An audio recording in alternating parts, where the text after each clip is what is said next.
Mainit na pinag-uusapan ngayon sa social media ang ilang miyembro ng Nation's pop group na BINI, partikular na sina Joanna Robles, Colette Vergara at Stacey. Trending ang pangalan nila matapos kumalat ang isang video kung saan makikitang nakaupo sa isang couch si Joanna habang nasa harapan niya sina Ethan David ng Pinoy pop group na GAT at ang dancer na si Sean Castro. Dahil dito maraming fans ang nadismaya at naghayag ng kanilang frustration sa social media.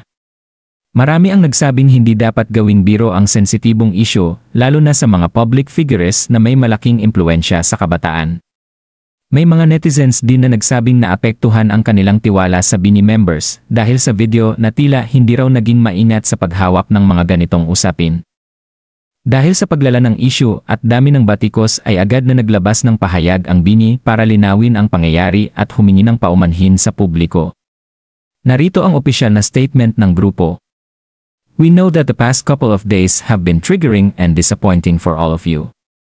Sincerely, we understand where all of those feelings are coming from. The video shows a private moment of us with friends. We definitely did not intend to hurt anyone in the process. We offer no excuse for our actions, reactions, and choice of words. We take full accountability. Nagkamali kami. We deeply regret our mistake and sincerely apologize to our Blooms, friends, families, and the general public.